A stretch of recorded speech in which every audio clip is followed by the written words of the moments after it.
Só tô aqui no começo do vídeo pra avisar que se alguma pronúncia tiver errado, me desculpem, porque são nomes franceses e eu não sei francês. É nóis e vamos pro vídeo. Guy de Laval nasceu em berço de ouro em 1404, em uma família da Bretanha, que hoje é uma região da França. Após a morte de seus pais, passou a ser criado por um avô muito violento. Após a morte do avô, se tornou barão de Ré e ficou conhecido como Guy de Ré. E junto a isso, herdou fortunas que o deixou mais rico que o rei Carlos VII. Nessa época, estava acontecendo a famigerada Guerra dos 100 Anos, e quem sabe um dia irei falar sobre ela aqui no meu canal. O exército francês era liderado pela jovem Joana d'Arc, e quem sabe também irei fazer um vídeo sobre ela no meu canal. Guy de Ré lutou ao lado de Joana na guerra, e se tornou seu braço direito no campo de batalha. Aos 25 anos de idade, Guy foi nomeado Marechal da França, e como você já deve ter ouvido falar, Joana d'Arc foi traída pela Inquisição, condenada à morte e queimada na fogueira em 1431. Enquanto Joana d'Arc é lembrada como heroína e canonizada pela igreja, Guy de Ré acabou indo para um lado muito mais sombrio. Sejam bem-vindos à minha dimensão digital. Eu sou Marty Devinity e o vídeo de hoje eu lhe apresento o possível primeiro serial killer da história.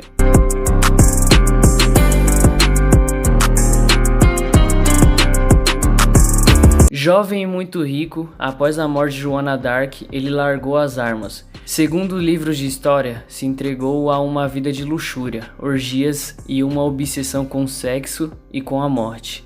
Já depois de gastar todo o seu dinheiro, Guy de Ré começou a se interessar por alquimia, uma ciência da época onde se pensava que seria capaz de transformar metais diversos em ouro, e quem sabe também um possível tema para um vídeo aqui no canal. Guy começou a vender suas propriedades para poder se bancar, o que deixou sua família muito irritada. Bom, você deve estar pensando, cara, que vídeo chato, eu não quero saber sobre o playboyzinho da antiguidade, quero saber sobre morte, sangue e desgraça. Calma, meus jovens padawans, agora que começa a ficar sanguinolenta a nossa história. Graças ao alto custo de sua vida luxuosa, outros nobres como o próprio Duque da Bretanha viram a oportunidade de tirar de Guy tudo o que pudessem. Seus crimes possivelmente eram conhecidos pela nobreza há um bom tempo, e começaram a ser investigados e julgados.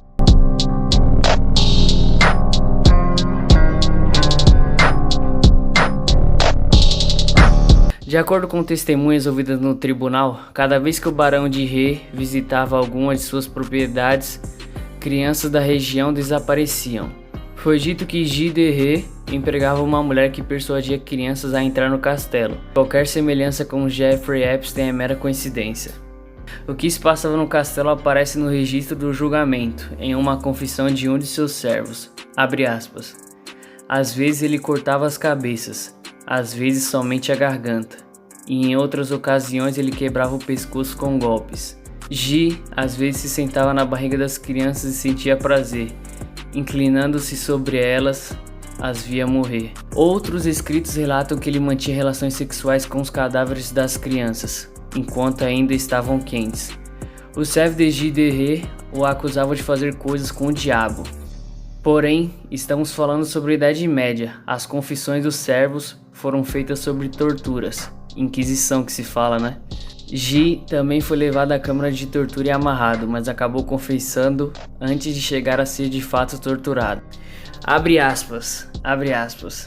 Guy de Ré falou aberta e voluntariamente a todos os presentes e confessou que devido ao ardor e prazer ao satisfazer seus desejos carnais, cometeu vícios sodomíticos com elas enquanto estava agonizando e sentia prazer beijando crianças que estavam mortas e julgando qual delas tinha a cabeça mais bonita. Depois, fazia que seus empregados levassem os corpos e os queimassem até que virassem cinzas.